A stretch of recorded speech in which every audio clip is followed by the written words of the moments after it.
ఈ కూర అంటే నచ్చని వాళ్ళు ఉంటారా? అదేనండి పుట్టగొడుగుల కూర. వీటిని నాటు మష్రూమ్స్ అని కూడా అంటారు. ఇండియాలో ఇవి మనకి వర్షాకాలంలో దొరుకుతాయన్నమాట. పుట్టల మీద దొరుకుతూ ఉంటాయి పల్లెటూరుల్లో. ఆల్మోస్ట్ అలాంటి పుట్టగొడుగులే ఇక్కడ యూఎస్లో హెచ్ మార్ట్ అనే కొరియన్ స్టోర్లో కూడా దొరుకుతాయి. కానీ వాటిని వీళ్ళు వైట్ బీచ్ మష్రూమ్స్ అంటారు.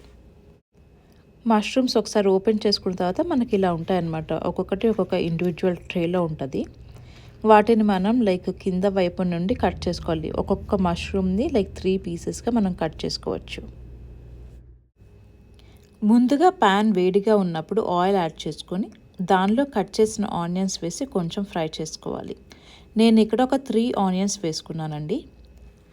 ఆనియన్స్ని చక్కగా కలుపుకొని కొంచెం పసుపు, ఉప్పు యాడ్ చేసుకొని ఆనియన్స్ని కొద్దిసేపు ఫ్రై అవ్వనివ్వండి. కొంచెం ఫ్రై అయిన తర్వాత ఫ్రెష్గా చేసుకున్న జింజర్ గార్లిక్ పేస్ట్ వేసి పచ్చివాసన పోయే వరకు వేయించండి. ఫ్రెష్గా చేసుకున్న జింజర్ గార్లిక్ పేస్ట్ అయితేనే మీకు ఆ ఫ్రెష్నెస్ ఇస్తుందండి.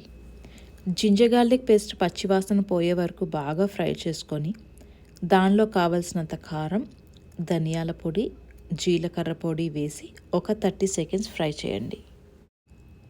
ఆయిల్ ఇలా పక్కకి వచ్చింది అన్నప్పుడు వాష్ చేసుకున్న మష్రూమ్స్ యాడ్ చేసి కింద నుండి పైకి మంచిగా కలిపి లో ఫ్లేమ్లో మూత పెట్టి కొద్దిసేపు మష్రూమ్స్ని ఉడకనివ్వాలి.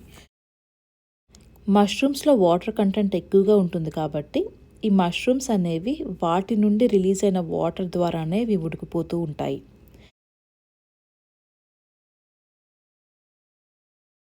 మధ్య మధ్యలో కలుపుతూ ఉండండి, ఎందుకంటే మనకి అడుగు పట్టకుండా ఉంటుంది. అలానే ఇక్కడ ఇంకొక విషయం మీరు గుర్తుంచుకోవాల్సింది ఏంటి అంటే ఈ కూర మనం లో ఫ్లేమ్లో చేసుకుంటేనే చాలా రుచికరంగా ఉంటుంది. మష్రూమ్స్ ఉడికిన తర్వాత ఆయిల్ అనేది సపరేట్ అవుతుంది. ఆ టైంలో మీరు 1 table spoon of garam masala add చేసుకొని కొంచెం మీడియం ఫ్లేమ్ మీద ఒక కపుల్ ఆఫ్ మినిట్స్ ఫ్రై చేసుకోండి. ఇప్పుడు మీరు ముందుగా కట్ చేసుకున్న కొరియాండర్ యాడ్ చేసుకొని ఒకసారి మంచిగా కలుపుకొని స్టవ్ టర్న్ ఆఫ్ చేసేయడమే. ఈ మష్రూమ్ కూర వైట్ రైస్లో అద్భుతంగా ఉంటుంది. మీ చైల్డ్హుడ్ మెమరీస్ అన్నీ గుర్తొస్తాయి మీకు ఈ వీడియో నచ్చినట్లయితే please do subscribe to my channel వంటిల్లు vibes. Thank you for watching.